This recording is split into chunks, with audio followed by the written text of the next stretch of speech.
The following podcast is proudly brought to you by Repco, driven by passion for 100 years.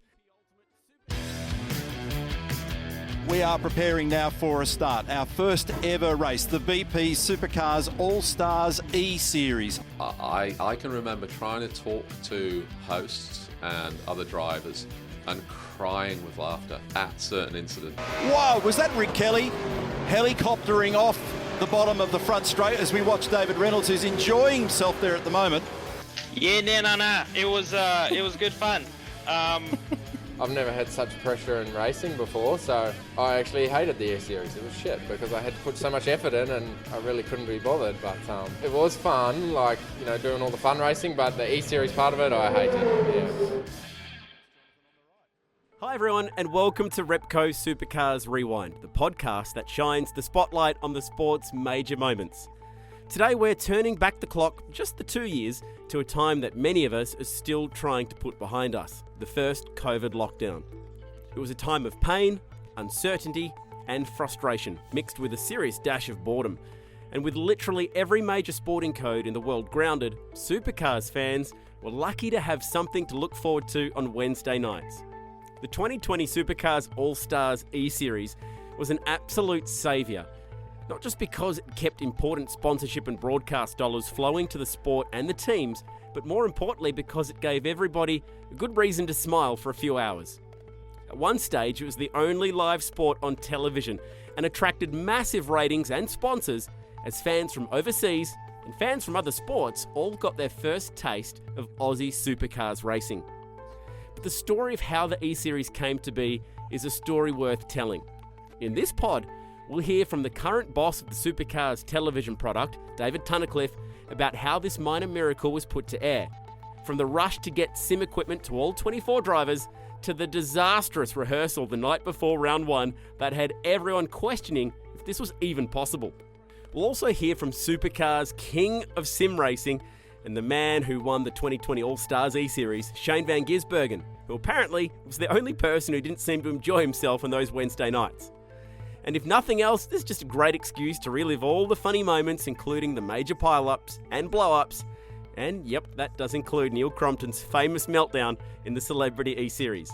So let's turn back time and revisit the 10 Wednesday nights that provided so much joy in a genuine time of crisis. There's a lot of confusion around this morning. We want to be able to bring people the correct information. But at this point, we are unsure as to whether or not the event will go forward. For many, the world stopped on Friday the 13th of March 2020, on a worrying and confusing morning at the Australian Grand Prix in Melbourne. By the end of that day, it was clear that everything was about to come to a grinding halt, and nobody knew how long life would stay that way. Businesses everywhere had to find a way to stay afloat, and for Supercars, that meant virtual racing. Supercars already had plans in place for the professional E-Series to take place later that year for pro gamers to compete in, just as they had the year prior. But quickly that plan changed. Instead of pro gamers racing, it would be the entire Supercars field. And instead of running in September, it was now on in just 6 weeks. One man involved in pulling all of this together was the now Supercars head of broadcast, David Tunnicliffe. But yeah, when the E-Series idea came about, it was a case of all hands on deck. I mean, we treated it no different to any other broadcast we do. We had a lot of very talented people sidelined by COVID, obviously, and this project was a great way to keep supercars on television, keep people engaged with the sport and the characters within it, which we have a lot. So we were really, really lucky that everybody bought into it, really. And yes, it was a huge operation. We had to get a whole stack of drivers, firstly in sims if they didn't have one. Secondly, we had to get all the technology so we could see what they were doing on the sims. We engaged the team who'd done our previous E-Series to make sure we could make it look like it was a television product. We then obviously needed a studio and a control room, and we did that with Gravity Media in Sydney, and we got a whole stack of our current TV broadcast team to make supercars, but from the virtual world. So it was a massive operation. We all absolutely loved it, and it provided us with a whole heap of great content, but also a lot of laughs and a lot of light moments during a really difficult time for a lot of people. An early favourite for the series win was Triple Eight star Shane van Gisbergen, a driver with years of iRacing experience. Can you tell me how you found out about what was going to transpire that year with E-Series? I can't remember the moment I did, but yeah, I didn't take it too serious at first. I didn't realise how big it was going to be and how much effort we had to put into it. But yeah, pretty quickly I had to get good at it, yeah. Can you give me some background on how long you'd been on iRacing until that point and what sort of setup you had at home? Yeah, so I've done it for years and years and always just for fun, really. And at home we had like a older hyper simulator with a different sort of wheel and stuff. But yeah, the internet wasn't really good at my folks' place, so I struggled with that, really. But yeah, it was all right. It was old gear, but it was still fine. So I still use it all the time, but I don't use it for driving technique. It's not good enough yet, so I don't treat it real. For me, when I take it serious, it's good for concentrating on something for a long period of time and being in a rhythm, repetition, and training your brain to be on the limit the whole time. But driving-wise, I get nothing out of it, and I don't try to. Did you ever expect that at some point we'd be doing it and broadcasting it live in the manner that we did? No. As the days ticked by under COVID lockdown, the first night of the E-Series was fast approaching. All 24 drivers had been fitted with a sim setup. The last step, a dress rehearsal, the night before the opening round. And to put it lightly, it was a complete shambles. I felt like we went into that night on air and it was like, when we hit the go button, anything could happen. And that is exactly what it was like. The rehearsal night from a TV technical point of view, from a graphic point of view, from a connectivity point of view, from an iRacing point of view, nothing worked. And when your whole broadcast is based on all of those things, that's quite a crucial...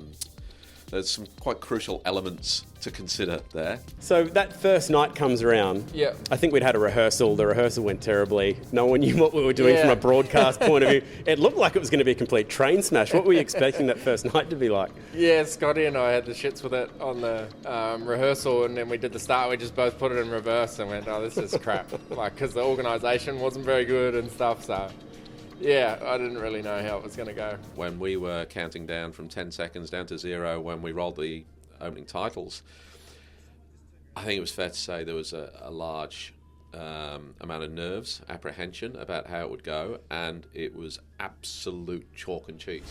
3, 2, 1. Roll Alpha. Good evening, everyone. It is great to have you with us for the BP Supercars All-Stars E-Series. Once the coverage began, it became apparent that another little hurdle had been crossed. For the very first time, hosts from opposing networks were working together, with Jess Yates representing Fox Sports and Matt White fronting the coverage for 10. The pandemic had broken down barriers and ultimately led Supercars media to a new way of doing things that now remains in place in the real Supercars broadcast today.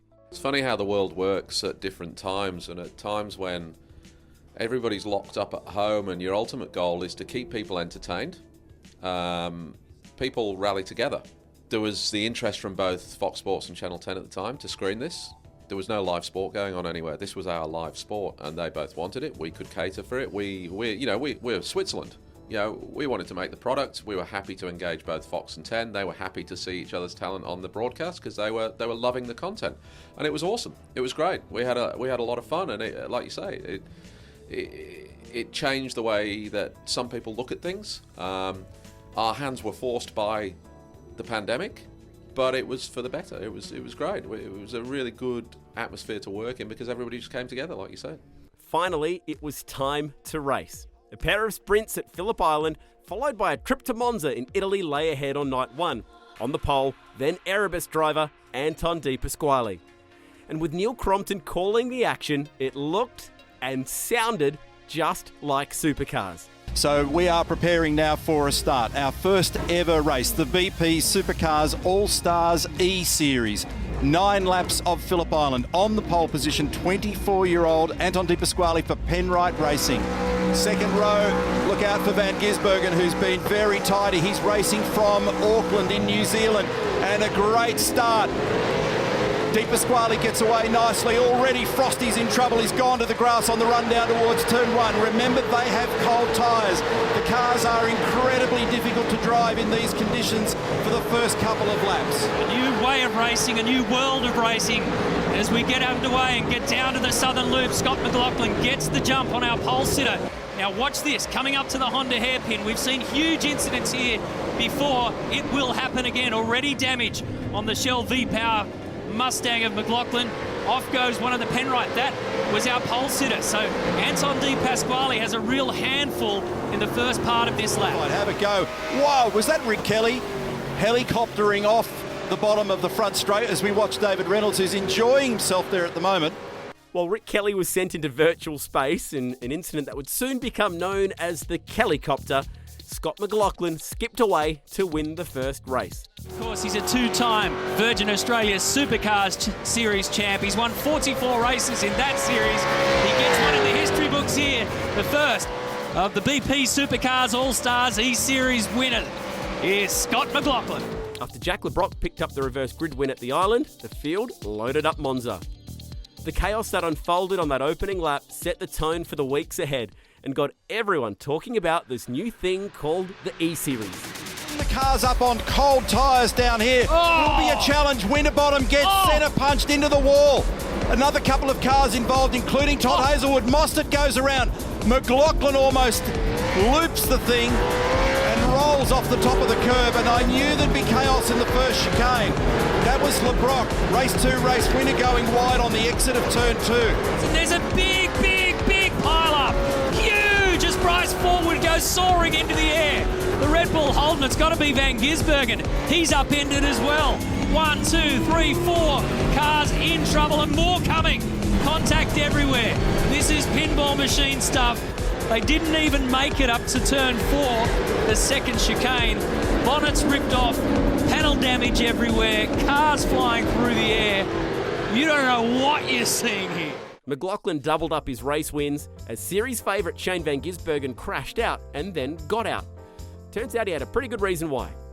Now, I think from memory, you had a mysterious server issue and disappeared out of that race because there were rules against No, I got flipped over. You got flipped over and then you were out of it. Yeah, so I exited and then everyone cracked the shit about it. I'm like, well, I can't race anymore, so what do you want me to sit there and watch?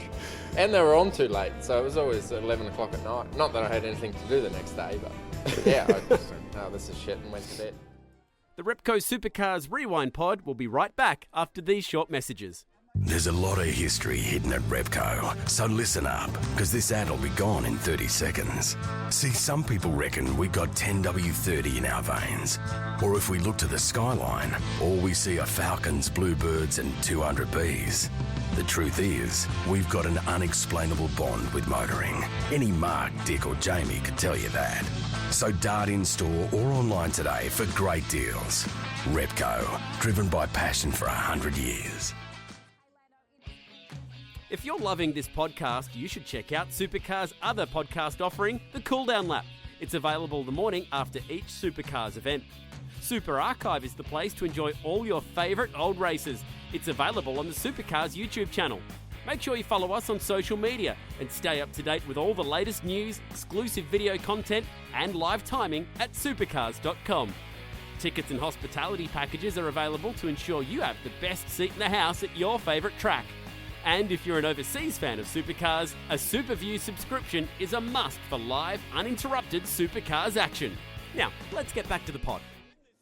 And who could ever have thought that the racing would have been that entertaining? We'd had E-Series before, but they were with actual gamers and the guys who knew what they were doing. It was almost like getting people who didn't know what they were doing, our actual race car drivers, made it all the more entertaining somehow. Yeah, that was another part of it. When we talk about buy-in from everywhere, the drivers buy-in, I think they were really happy to be racing each other, never mind just racing again, but racing each other, renewing rivalries, making new ones. That certainly happened. And the great thing about the virtual world is a crash doesn't mean that your mechanics and all your team have got to stay until the middle of the night repairing your car. You can just do it, you hit escape on the keyboard and boom, you've got a new car.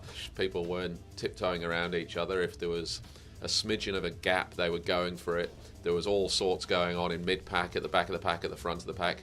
And then the actual quality of the racing from those drivers who really knew how to drive in the sim and race in the sim, because it is quite different, practice laps compared to racing in the sim. Those guys who did a lot and had done it previously, you could see the difference, and their racing was top notch, and we were treated to some awesome racing. And then you threw in some of the massive name wildcards that joined us, who came to us and said, I want to have a go at this, I want to join in. It was a great spectacle. Great to have you with us for round 2 of the BP Supercars All-Stars E-Series. Tonight's racing kicks off at Silverstone in the UK. And if you haven't heard, we have F1 driver Max Verstappen on the grid as our international wildcard. The opening night success had caught plenty of people's attention, both home and abroad. The cool part of that series was inviting more wildcard drivers to come out. We had some really cool names, obviously Max Verstappen, Lando Norris, Will Power, it was a who's who of world motorsport.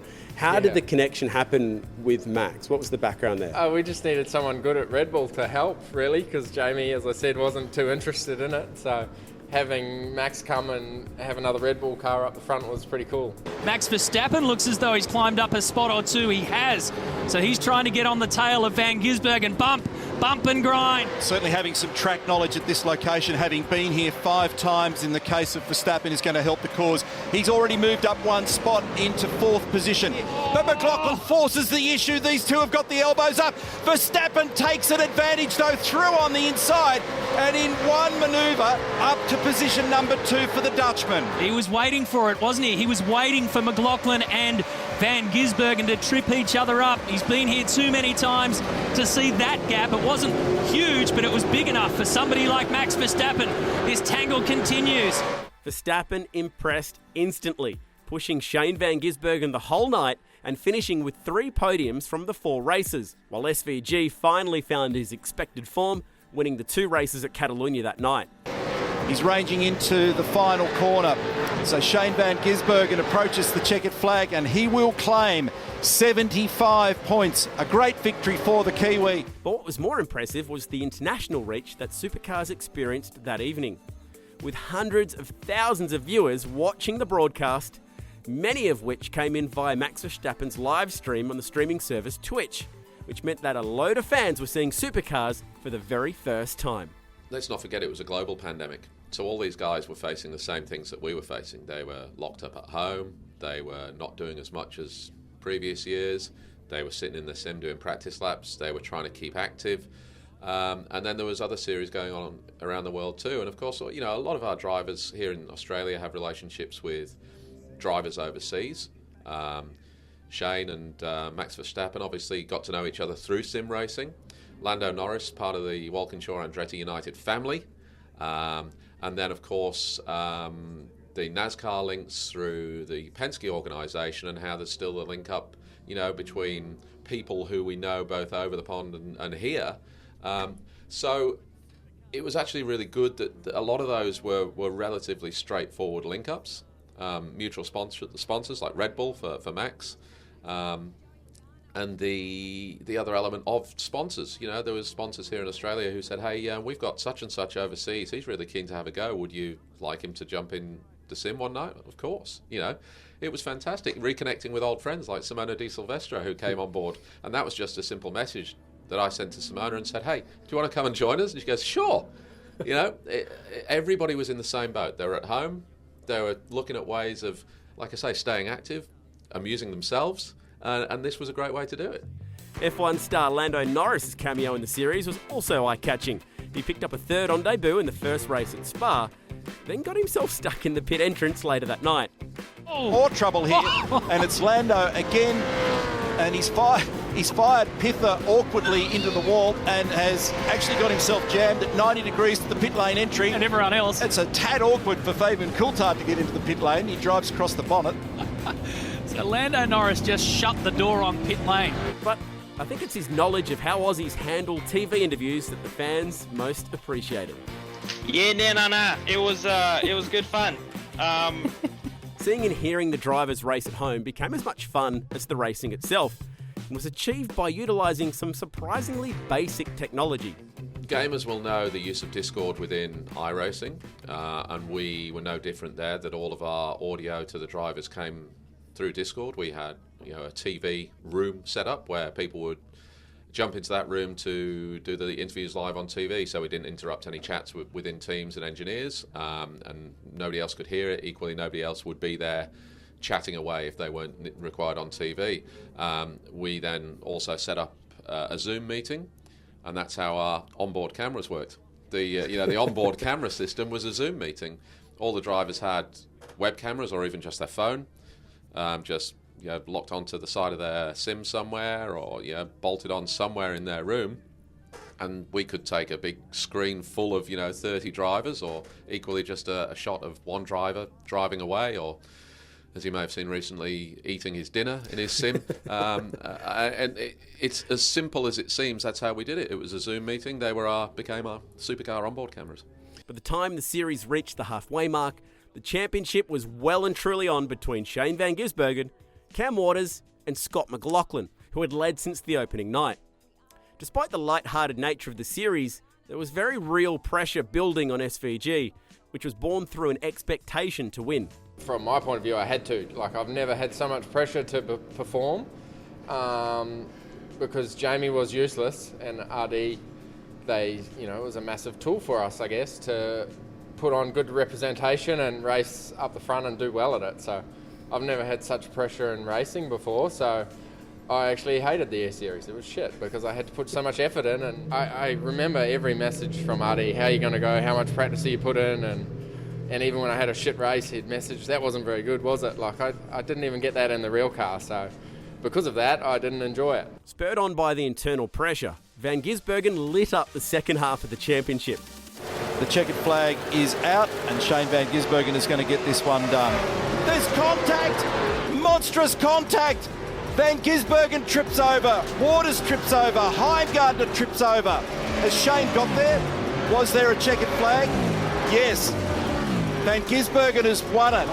Lines it up out of the final corner, and he's going to get 75 points for his trouble in the first race this evening and consolidating his mighty position as a winner in this series. That moves him on to victory number 6 in 2020 for the BP Supercars All-Stars E-Series. In North America this evening, and 150 points from the final race at Daytona. Shane van Gisbergen's done a magnificent job. For Shane van Gisbergen, who puts together another brilliant drive this evening and another 100 points to consolidate his championship lead. On a checkered flag at the ready, and Shane van Gisbergen consolidates with another victory and extends his championship lead. Can you believe the performance of Van Gisbergen?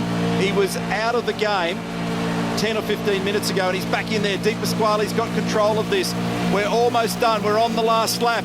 And Van Gisbergen makes a lunge down the inside for the lead. They are 3 wide. Van Gisbergen, Di Pasquale and McLaughlin. As it is in reality, it plays out virtually. These 3 are unbelievable, and Van Gisbergen has gone to the lead in the Red Bull Holden Racing Team car. Shane van Gisbergen has come from absolutely nowhere after a shunt, and he might grab this one, and he has. Van Gisbergen has won that race. And so he just keeps on adding up the numbers, doesn't he? While behind him, the big crashes kept coming.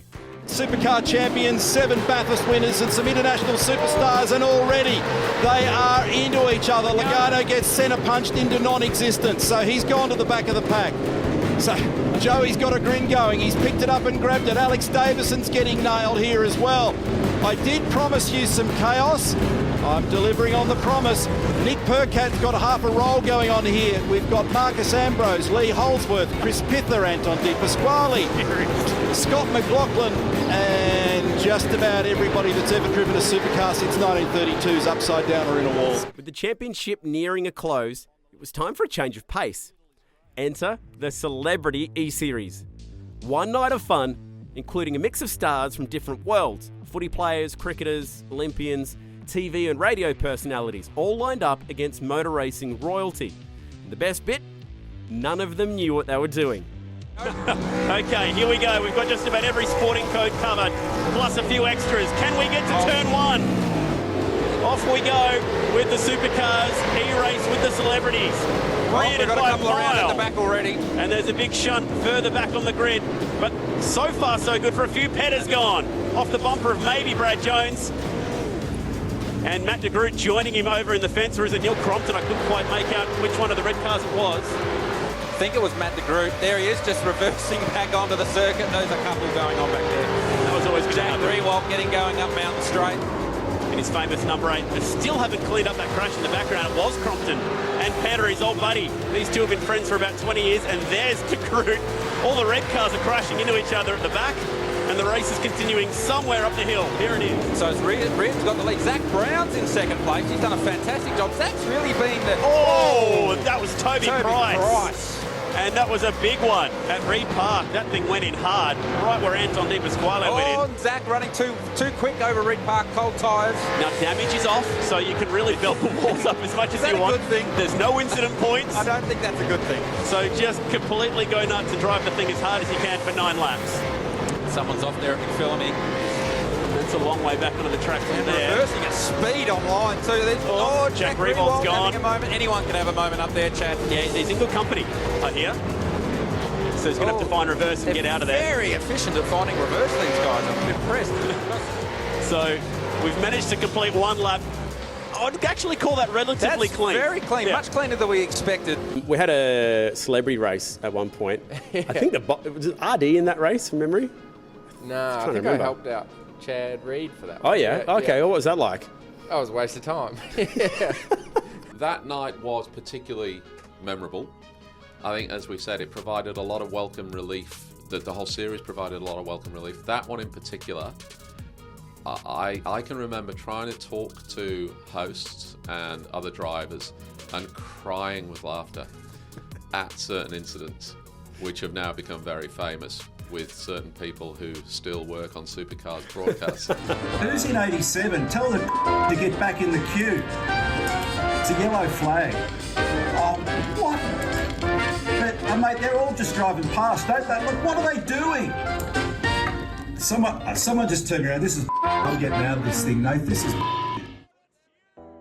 I don't think it would be too hard to believe that 12 months after that, an email conversation between all of those competitors that night started up again about, are we doing it again? When are we doing it? We should do a Bathurst one. This is not us. This is not iRacing. This was the likes of Chad Reed and some of the other superstars of not just motorsport who came in and said, I want to do it again. Are we going to do it again? That was too much fun. Some of motor racing's biggest names, some of Australian sport's biggest names, and it's Scott Petter, the 2014 Australian Rally champ, who leads the field to the checkered flag.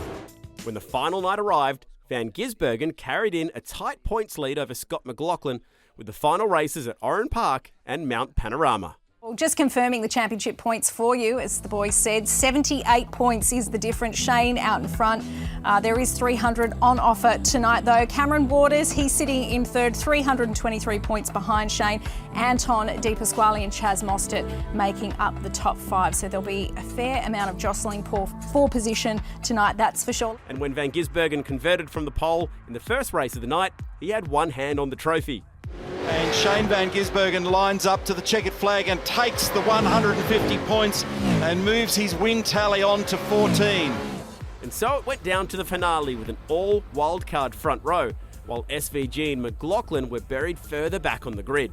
We are about to go racing at Mount Panorama. Virtual or otherwise, this will be thoroughly enjoyable. And off the pole position, Brodie Kostecki puts power to the road, and it's a side-by-side run into turn 1. And Harley Haber will actually lead them on cold tyres in the Valvoline entry. Yeah, an equal launch off the front row by both cars, but it looked like Haber, just in the secondary phase at the start, managed to get better traction and then take that wide run into turn 1. Now for the run up Mount Straight. With Van Gisbergen settling into a comfy position, McLaughlin had to push, and he soon picked up some early damage. Go back to Scotty McLaughlin, he's got a huge amount of damage down the side of the Shell DJR Team Penske Mustang. The championship was pretty much SVG's at that point, but there was one last twist in the 2020 story. He's tagged him. He had the rear of it locked up. For him. And Di Pasquale was all out of shape, and Shane's trying to redress, but he's going to get eaten alive by the rest of the traffic. Anton can't get it into reverse and get it out of there. He continues to wait for him. They've lost a bunch of real positions. Despite the late race drama, SVG was able to hang on for the title. And Van Gisbergen survives in 5th place behind Anton Di Pasquale. But let's talk to our E-Series champion now. We've got Shane Van Gisbergen on the line. Congratulations, Shane. 8 poles, 14 wins, 18 podiums. Some drama on the last lap there at Bathurst, but it didn't matter. This trophy sitting next to me is all yours. Cool. Yeah, a bit pissed at myself there, trying to get to the front. We knew that we had to win, so trying to win the race and spun out Anton. So that sucked. But yeah, really cool. Got to thank the organisers of this, putting it on. It's been a great fun series while we've been parked up.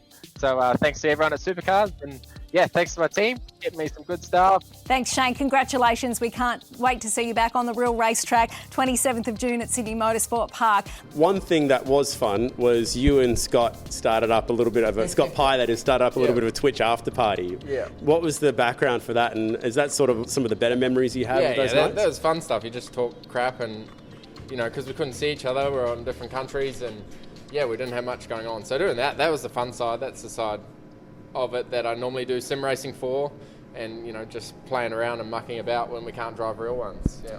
But the biggest thing for me, I look back, and the biggest thing that puts a smile on my face is still how people talk about it. How it was appointment viewing. Everybody knew Wednesday 7:30 it was the E-Series. Something would happen. There'd be a big talking point. There'd be some comedy moments.